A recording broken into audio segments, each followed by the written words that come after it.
Welcome everyone to the 17 October 2024 edition of the Continental Commandery's Maritime History Virtual Lecture Series. I'm Fred Passman and I'm your host this evening. Since we first created our program back in May of 2020, we've recorded presentations nearly every month covering various Coast Guard, Marine Corps, Merchant Marine, and Navy topics. And you can find the full list of our past presentations by visiting the past presentations page of the Commandery's website, which will be showing at the bottom of the screen. There we go.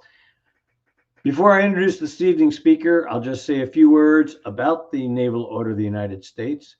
The Naval Order is our nation's oldest ancestral organization dedicated to maritime history.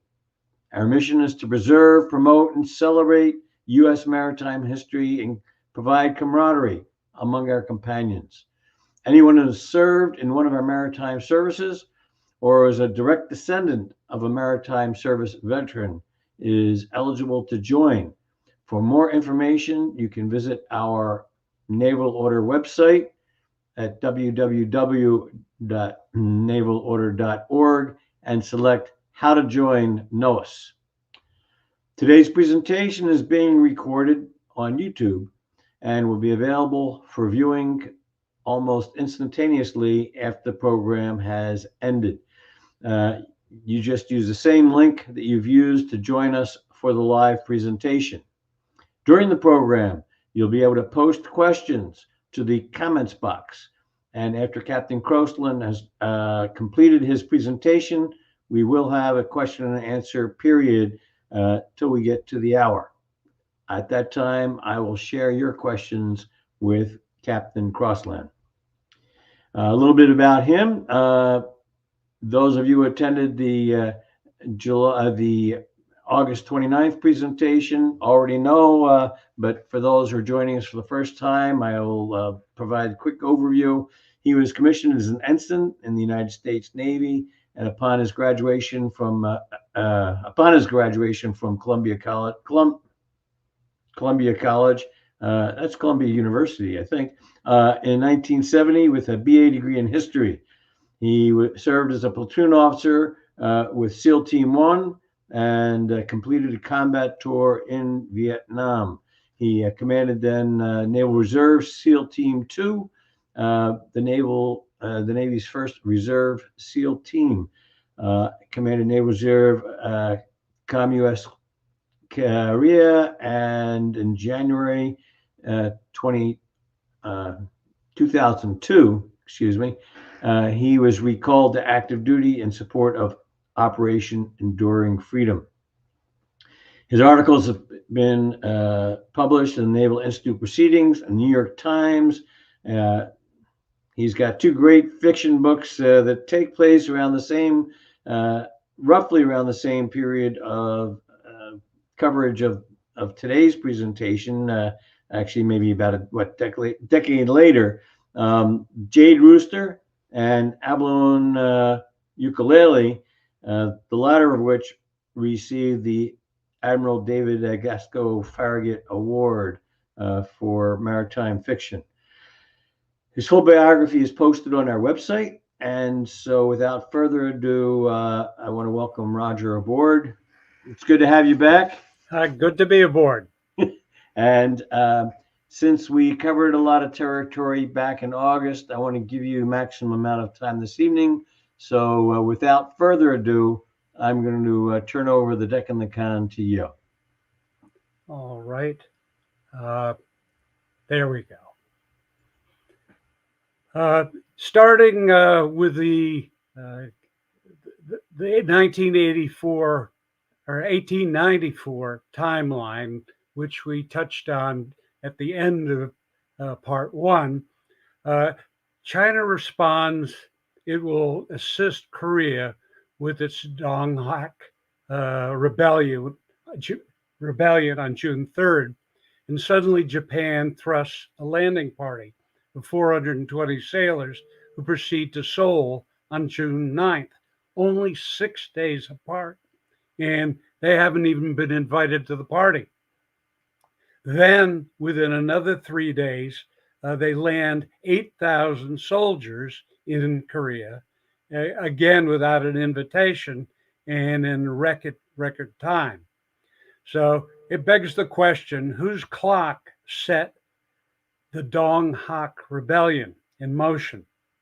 As I pointed before, the Meiji Restoration had a plan for invading in 1868, but deferred that planned invasion for a time when Japan had a more modern military.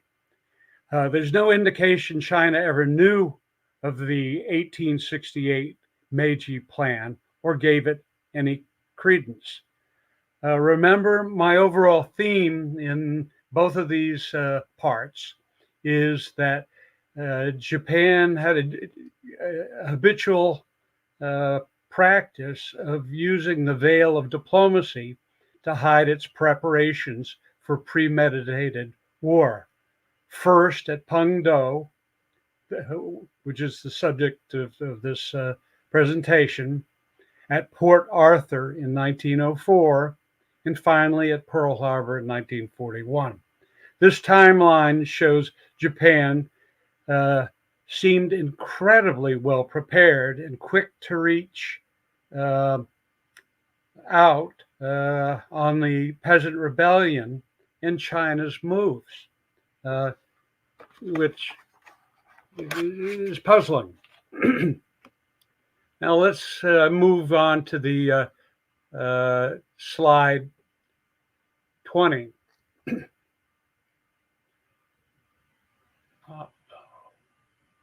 Okay.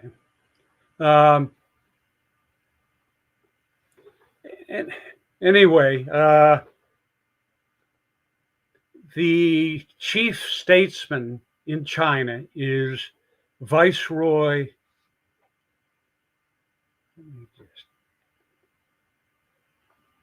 There we go. Okay, that's what I was looking for.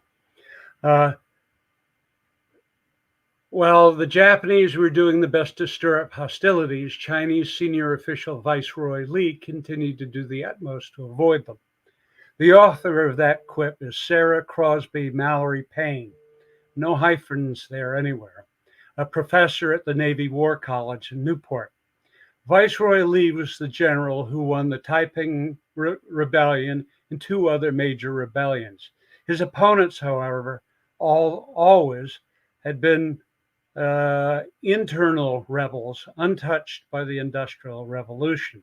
China itself was largely untouched by the Industrial Revolution. Neither Li nor his country had any sense of how technology and its pace are important to China's national security. For centuries, as Chinese historian Benjamin Li puts it, China has been at the apex of Asian greatness for centuries. Now, Li is imaginative, gracious, and a worldly statesman. One problem is he's 72 and has suffered 2 strokes and is partially paralyzed at this time. He's sitting there with General Ulysses Grant. He's been to England. He's more worldly than many of the Chinese leaders. Now, Vice Li is one of the authors of the Tientsin Convention and tries to get the U.S. and Russia to help mediate with the idea of a peacekeeping force. The U.S. is not heavily involved in China other than treaty ports, and its best ships are in the Atlantic. It is not a global power yet, so the answer is no dice. Russia is a global power, but has no foothold in the Pacific yet. No Asian warm port, and the Yellow Sea is 19,000 miles from Russia's Baltic ports. So no peacekeeping help, no dice. Viceroy Li attempts to get Britain's Britain involved. Britain looks at Korea and sees it as a weak and ripe overthrow. Russia is looking for that warm port. So Britain doesn't want Russia anywhere near the Pacific, and it surely doesn't want Russia in Korea. It wants to block Russia from India. Britain favors Japan to block Russia, so no dice there. Lee carefully moves his deployed troops in places that won't offend or signal a power grab to Japan. His moves, all of this relates to the Donghak rebels. He moves his troops where they can protect the Korean government from the dynasty, but there can be no question that they are trying to say, through where they locate Chinese troops, they're just trying to block the rebellion, not do a power grab and take over Korea just to lose it to Russia. Now, I've got an allotted amount of time and a question period. So 3 questions I want you to be thinking about as I proceed, and perhaps ask in the question period is, what important fact was Viceroy Lee not aware of related to China's national security? What prompted China's minimal naval budget from 1888 to 1894? Was Japan able to keep the land it conquers in the Sino-Japanese War?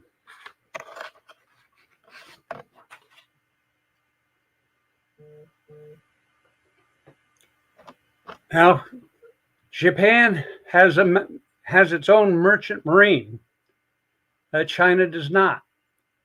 In this instance, China feels things are working out better in their favor by not having a merchant marine. They lease 3 transports to bring Chinese troops to Korea to pacify the Donghak rebellions. No country in its right mind at this time would fire upon a British flag ship in its right mind. Kowshing is an iron or steel schooner rigged single screw 1,100 tons steamship built in Barrow-in-Furness, Wales in 1883. It's 200 feet in length, and its displacement is 1,100 tons. Its captain is Captain Galsworthy. He's British. He and his crew are in the employ of the Indo-Chinese Navigation Company. The complement they have on this central civilian ship is 75 men, 7 British officers and engineers, 4 Filipino petty officers, and 64 seamen. It carries 1,100 Chinese soldiers. The lease language has a peculiar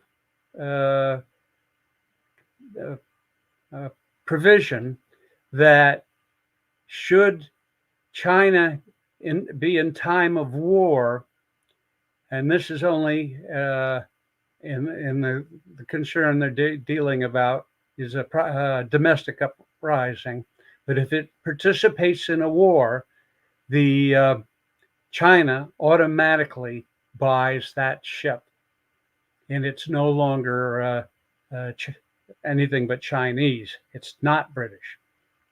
Length 200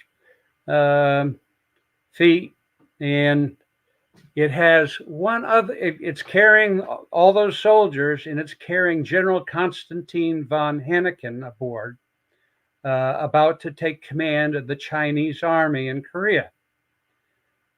He's been connected with the Qing dynasty since 1881 and has built the naval establishments at Port Arthur, Weihai and Dalian, all major port fortifications. He's sort of a 19th century Vauban, a foreign general to command a Chinese force is very unusual, but he has served in China since 1881, and he speaks some Chinese. Now, Kowshing is not armed, but it carries 12 artillery pieces in its hold and some ammunition. It is in no way armored.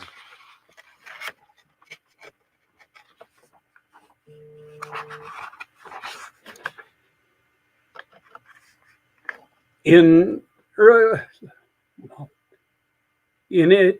part one, rather, I stated that it was one of the fastest merchant ships in Asia. I have to kind of revise that. One of the fastest merchant ships, steamships, probably only met at that time 12 to 14 knots. In the 12 to 14 knot range, it wouldn't have beaten any T clipper in a good wind.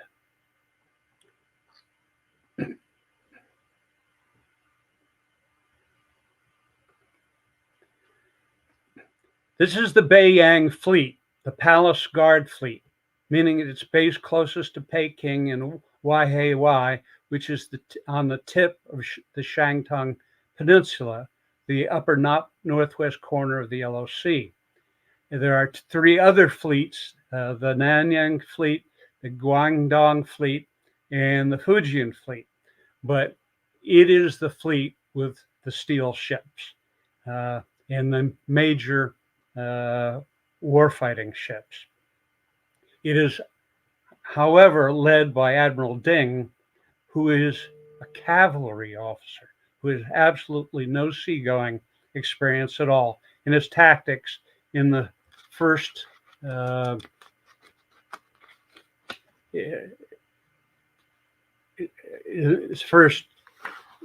Sino-Chinese War is his first assignment, not in a cavalry capacity.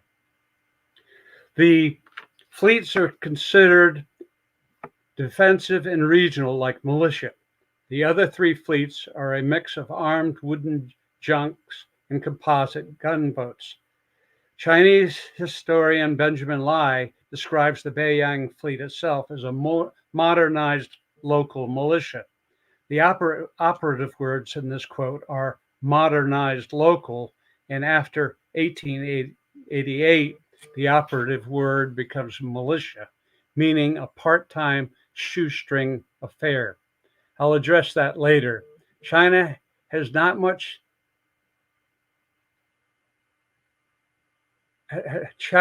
no such thing as a combined fleet. Japan has a combined fleet. In 1894, China has 17 major warships, and Japan has 37 warships and a merchant marine.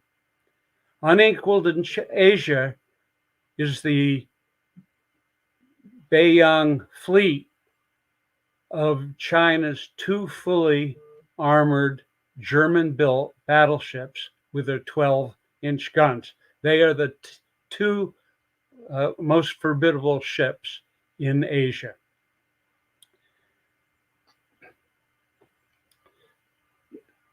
The naval tactics. The Jeune École, or young school, approach to naval war is a French reaction to British dominance at sea. It advocates smaller ships with solid punching ability and fully armed big battleships. Capping the T with broadsides is out, and bow-centric is the adaptation. Line ahead maneuvers still survive, but primary guns are on the bow. They're not along the broadsides.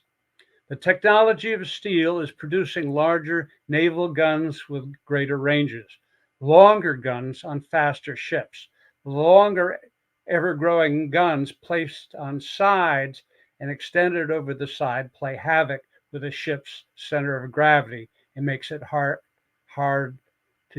makes hard turns risky. Line ahead movement with a V formation at the forward tip is the best tactic to break enemies' lines because there's still no good aiming methods for ironclad or steel ships. The ironclad Battle of Lissa in 1866 between the Austrians and Italians is bow centric, but they are ramming in instead of broadsiding, and the Italians end up winning. The bow-centric V is adopted for ironclads and then steel ships. It allows a ship to tell the helmsman to put the jackstaff on the target and forget McGiffen's trigonometry problems, and we'll get to that in sight only on a rum line. Anyway, the primary long-range big naval guns are fired first. The lesser caliber quick-firing guns are used next. Philo McGiffen will co-captain a Yankee mercenary, will co-captain the Chinese German-built battleship Chen Yuan at the Battle of Yalu River. He's a USNA class of 83 graduate, but he couldn't get a ship assignment. And he organizes the Beiyang War College. He taught gun spotting and gun laying, traversing and elevating, direct firing and indirect firing, while firing data and where firing data was collected and calculated could be applied by a foretop spotter. The spotter puts himself in an unarmed crow's nest with a spyglass, a sextant, and perhaps a chart and a trigonometry tables. That is what's being taught at the time. But when you have ships that are coming at each other at 30 miles an hour, it can't be done from a gun spotting can't be done intelligently from a crow's nest. The foretop spotter figures out problems and then talks to the deck or bridge through a funnel connected to a hose. As the foretop spotter figures out fire problems and hopefully lowers a chalk slate with a note, if it's noisy, that's about as primitive as you can get. Once the action gets close, the foretop spotter is a likely target for the light, quick-firing guns. Naval quick-firing guns are something new, and they are very much the vogue, or the coming vogue. The best example in concept is the Gatling gun. And all quick-firing guns work this way. They have fire trays of guns. Of rounds, and they're gravity feeding into the hopper of the weapon and firing at the rate of 12 rounds a minute. Standard naval guns, on the other hand, fire at 1 round every 5 minutes. So quick firing is very important. Nelson's ships in the 18th century were capable of firing a broadside a whole broadside in 3 minutes. So we're still The aiming and range finding are a big problem. The ships are getting stronger, but they can't hit things. The quick-firing guns are used to punch holes through unarmored portions of protected cruisers and anywhere on the exterior of gunboats. H.G. Wells wrote a short story called Valley of the Blind. The theme is an old saw. In the Valley of the Blind, the one-eyed man is king. At the Battle of Pungdo, only one ship and one side has a rangefinder, and the rangefinder is very important. The rangefinder looks like the part of an upside-down periscope with perpendicular handles and two lenses which slowly put together a split image of your target. When the split image merges, the user gets a calibration, a readout, which tells him what the target is, the distance of the target's range. As we continue to keep an eye for the ship that will hold the magic wand, the rangefinder, ask yourself, in the shadow of Pungdo, will the man who has and knows how to use a rangefinder eventually make fleet admiral rather than king? Escort Commodore Captain Fang, a Royal Naval College graduate who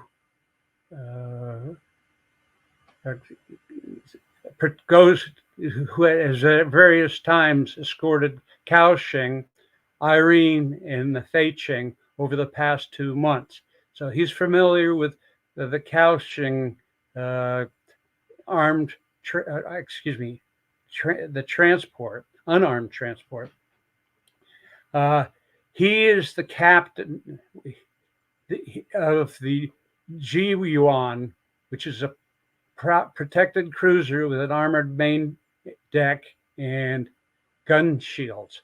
Protected cruisers are essentially just built out of steel, but they're not armored other than a few select places. It was built in Armstrong Whitworth, Ellswick, England in 1887. It's 268 feet in length and has a displacement of 1,100 tons. Captain Fang was Navy War College trained, but the RNC is, as at the time of this battle, no longer accepts Chinese students after the incident in 1890 when the midshipmen at the school in China, run by a Royal Navy captain, has an incident where the student midshipmen are disrespectful to the captain, the Royal Navy captain. He resigns and sees that no further Chinese students get to go to the British Royal College. The complement of the ship, the Jian, is 240 to 260 officers and men. It's capable of a speed of 18 knots, which is considered good speed. It has 3 8.2 Krupp guns in a bow barbette, and 2 on the bow and 1 on the stern. It has 24 other guns in 5 calibers. 2 of those sets are quick firing. It also has 4 torpedo tubes mounted amidships, and that's it. The next ship Now we've talked about the Ji Yuan. Now we're going to the Kwang Yi, which is a torpedo gunboat, and its captain's name is Li. He has no special background like Fang did. Kwang Yi is an unarmored torpedo gunboat. It was built at the Fuchu Arsenal in 1893, and it is 230, and it is 234 feet in length and 1,000-ton displacement. Has a complement of 120 officers and men, and it's capable of 13 knots, which is not too good. It has a ram bow and 2 torpedo tubes tucked underneath a raised turtleback on its bow. It has 2 14-inch torpedo tubes and underneath the turtleback, and then one and 2 others mounted on either side of the main deck.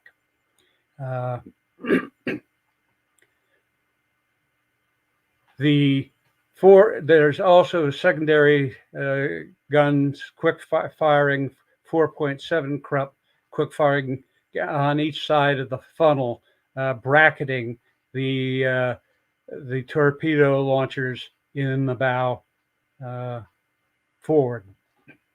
Finally, the last of these 3 ships, the Sao Chiang, is an unarmed gunboat. It is built at the Jiangnan shipyard in 1869. It's 157 feet in length and has a 620-ton displacement. Its captain is Commander Wan. Complement is 81 officers and crew. Its armament is 4 6.3-inch naval guns. Sao is not part of the troop ship escort. It is just carrying mail in order to Weihai in the northwest corner of the Yellow Sea.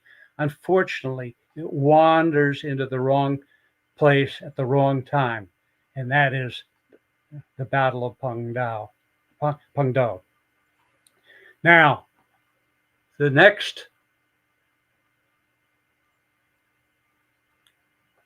other side.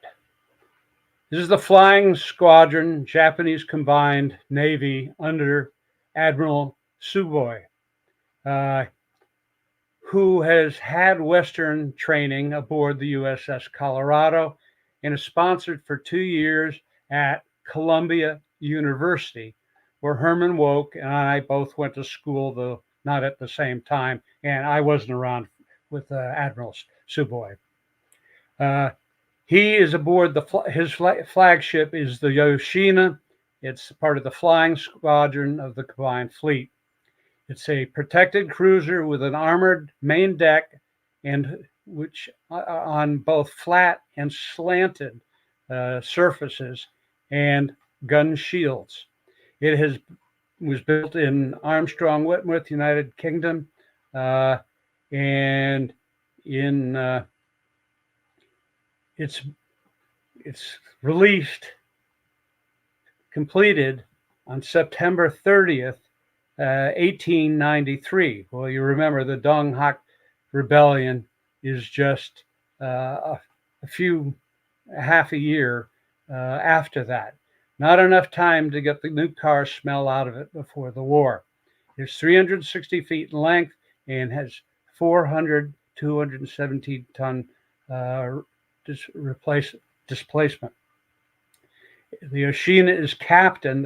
It's a flagship, so Tsuboi is on it, but his captain is Captain Kawahara. The complement is 360 officers and men. It has a hot max speed of 23 knots, which is the fastest ship, makes it the fastest ship in the battle. A complement is 360 officers and men. It has four 6-inch quick-firing guns. It has 8 44.7-inch quick-firing guns, and it is and 22 quick-firing 3-pound Hotchkits. So the Yoshina is the perfect June École ship. It's the fastest, and it uses quick fire guns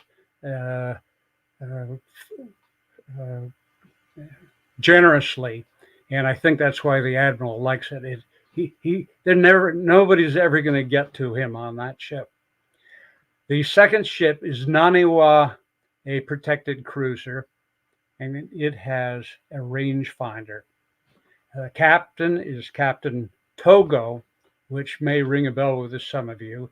Togo spent 7 years in the Royal Navy, 1 year a trip around the world, the rest of the time at the War College, and then some time at Cambridge studying math. Nanawa is a protected cruiser with an armed main deck, gun shields, and a conning tower. That makes this ship unique in at least another way beyond the rangefinder. It's built in Armstrong Mitchell, Great Britain in 1886. It's 320 feet in length and has a 4,217 ton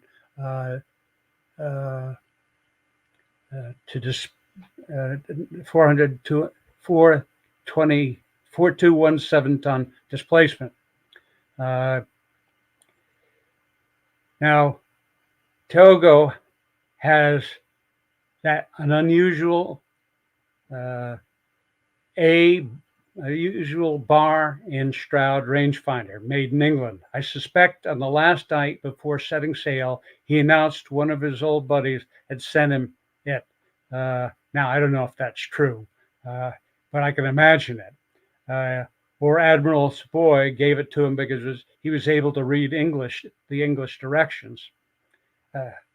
Who knows? More likely, it was assigned to Nanawa's captain because it had the biggest guns, which makes it novel. His guns are 10-inch guns with the longest range. Complement is 325 officers and men, and its maximum speed is 18 knots, which is respectable. It has two primary guns are two 10.2 naval guns. Secondary is 6 5.9-inch guns, 20 guns and 3 sets of lesser calibers, and 4 14-inch torpedo tubes. The final ship in the fleets is the Akitsushima protected cruiser, captained by Captain Kamimura. Akitsushima is a protected cruiser with an armored main deck and gun shield. It was built in Yokosuka, not in the United Kingdom, which shows that Japan is still picking up more and more technological acumen and starting to build its own ships. It has already developed explosives and is manufacturing its own explosives. The complement of the Kitsushima is 320 men, and it hits 19 knots.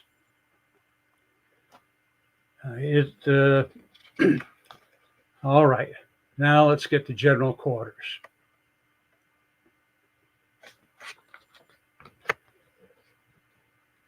By July 25th, the Japanese have taken control of the palace, King Kojong and Queen Min in Seoul, Korea. The day before the captain of the Chinese small cruiser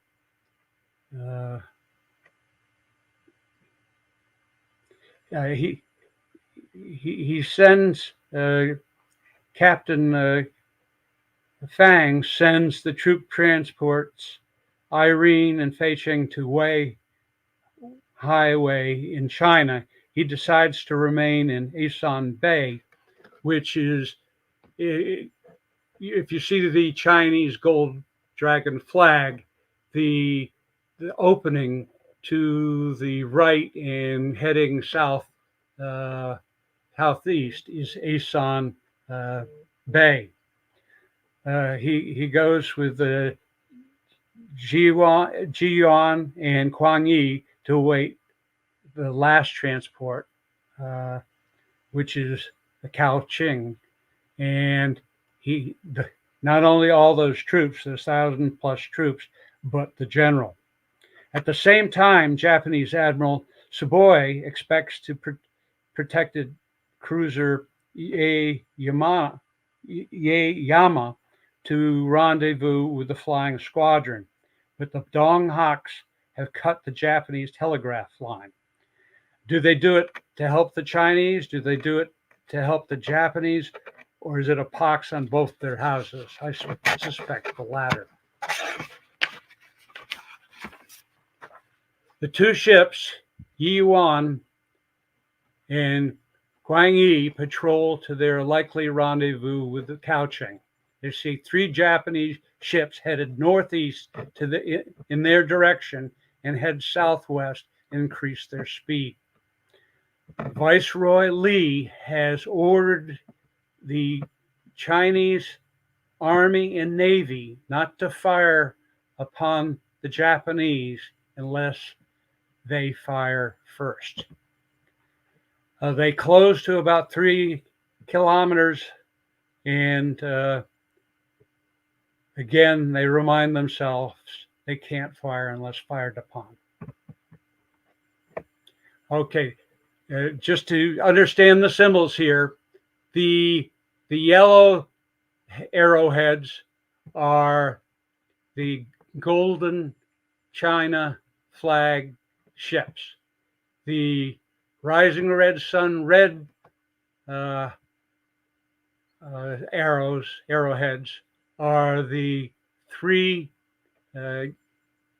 protected cruisers. So you got one over here, one over to the right in yellow, 1 cruiser against 3, but there's still a second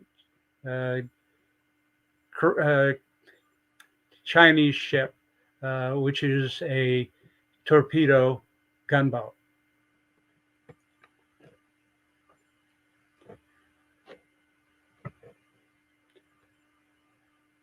Sino-Japanese War Authority Olander observes Manawa unexpectedly fires the first shot. You see the order is Yoshino, Manawa, and Akitsusama. When they're in straight line, they head in that order. But now they're about to clash, and Nanawa moves up because it is the single largest projectiles, and it has the rangefinder.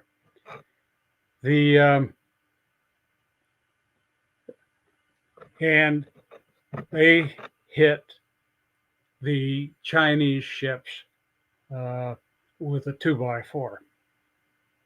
Essentially, Nanawa is the shallow point of a blunt arrowhead. Manawa and Akutsushima projectiles slam into Ji Yuan. Its unarmored conning tower and damages its steering mechanism.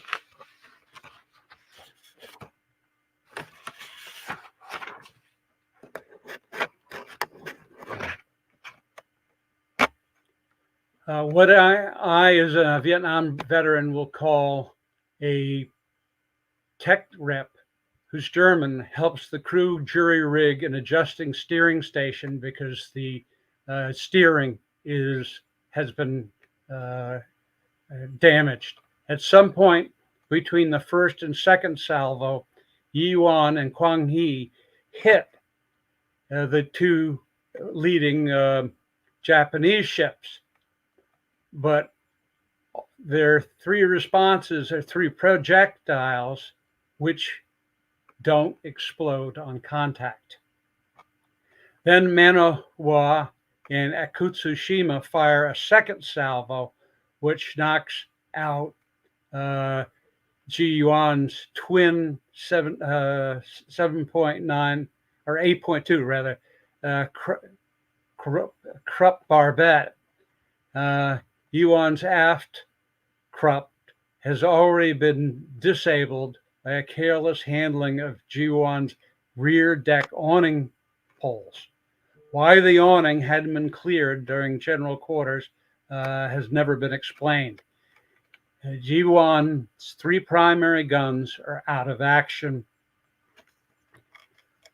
The protected cruiser at Tsushima hits torpedo gunboat Kwang Yi just below the waterline at least once and damages her boiler room.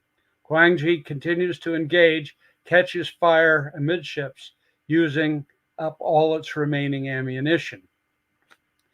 Used up all, that's in the reports. Used up all ammunition sounds very good as a final report. When did he have time to take inventory when his ship was on fire and sinking? I think Captain Lee used the 3 days afterwards to write his final report carefully. He was a survivor in more than one way.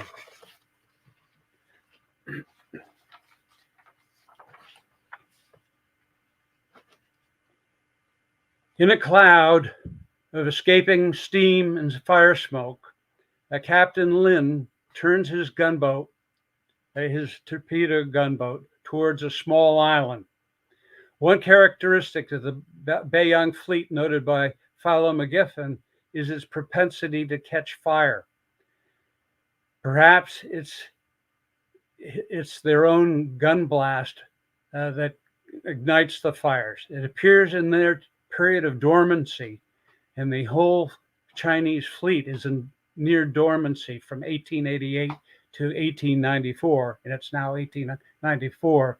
They may not have been using a proper mixture of paint and lacquer and picked a flammable coating.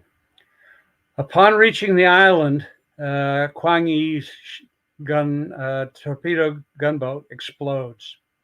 49 of his Captain Lin's crew die, but the 71 other, including him, survive. The time between torpedo gunboat Kwang Yi's first came under gunfire and exploded was all of 15 minutes. Captain Fang, with a limping, damaged steering, heads for the Waihai Way naval base in the northwest corner of the Yellow Sea. Qi Yuan and Kwang Yi unexploded projectiles are consistent with what Philo McGiffin learns in the Battle of the Yellow River. Chinese ammunition has been tampered with their years in the shipyard, and this is the Beiyang shipyard. Most projectile heads have been drilled out and their contents sold. Cement is substituted. Chinese shipyards were nests of corruption, theft, and nepotism.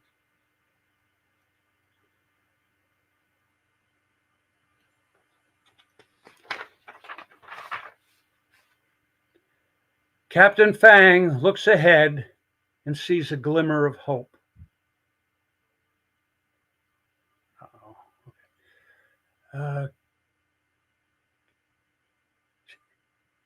He has sustained 400 hits, lost 2 of his primary guns, has a third primary gun tangled in awning stanchions, is likely holed below the water line at Kutsushima. He is 16 killed and 25 wounded. Has he been given to, something's happening here. Has he been given a second chance to go out in glory? Is this an opportunity to divert the Japanese flying squadron attention away from that ship he sees in the distance? The ship with the flying red duster. Was he going to surrender, or was he going out in a blaze of glory? If he was surrendering, was Kowshing in sight? If so, how would it bear on Ji Yuan's sincere and distracting surrender?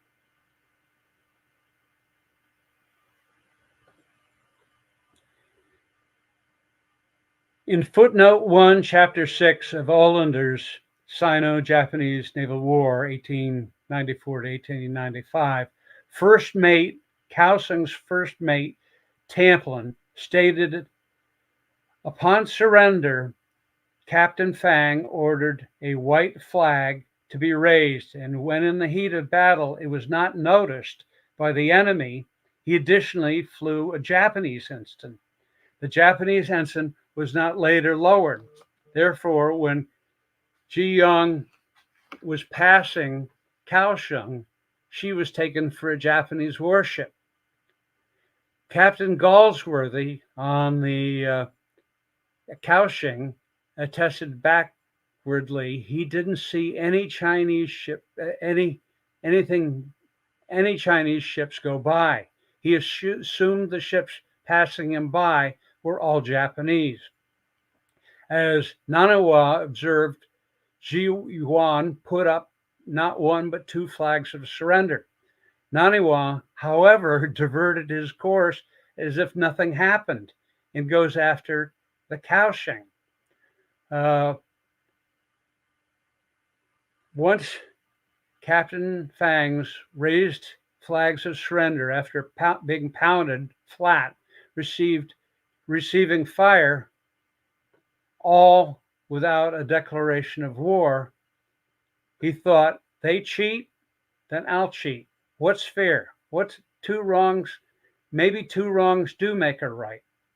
So he eventually takes down all the flags and heads to China. At 09:15, Nanawa and Yoshina bracket Kowshing and fire shots across her bow. Kowshing comes to a stop. Ji Yuan takes off, still flying a Japanese rising sun flag. Cao Chiang has suddenly appeared, coming back on its way from Asan, having left Asan at 0700. Kowshing testifies that they had been watching him from 0700, and the gunboat just was drawn into the attention of the Japanese flying squadron. In all the confusion, Chinese gunboat Shaoqing. At the very top is Shaoqing, and it's just wandered into the wrong place, and is taken up by Akushima, not to come home empty-handed. Took up pursuit of the lowly 9-knot gunboat Shaoqing and is generally following Ji Yuan. Where would Ji Yuan get a rising sun flag? Was it prepared, or just was it prepared for false color operations?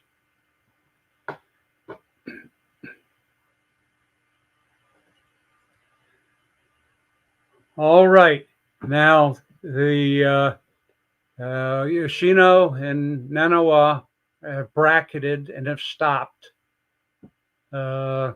Kowshing. And Li Yuan and Cao Chang are both headed for China.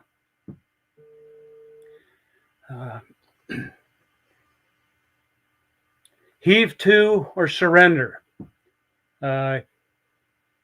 Ji Yuan passes Kowshing unnoticed by Kowshing. The superstructure now is no, there's no flag flying. Kutsushima has scarfed up at 11:30. Kutsushima overtakes Sao Chiang and the gunboat and surrenders without a fight at 11:30. Nanawa stays with Kowshing. The Japanese flagship Yoshino continues after the befuddled Ji Yuan in chase because it's the fastest Japanese protected cruiser. It does 23 knots, while Ji Yuan only does roughly 16 to 18. In pursuit, Yoshino gets within 2.5 cables of Ji Yuan at 12:05. The Kutsushima begins to fire. Yoshino begins to fire without result. Captain Fang sets a new course through shoals near the Shentui Bar, perhaps with the benefit of what has been purported to be the better MacGuffin updated Chinese charters. Yoshino turns back towards Kowshing on 12:43 in frustration. It cannot pursue the Ji Yuan because it's worked itself into shallow water. And this is the Yellow Sea above Incheon. Incheon has a tidal range of 30 feet. So time and tides are very difficult in the top of the Yellow Sea, especially on the Korean side.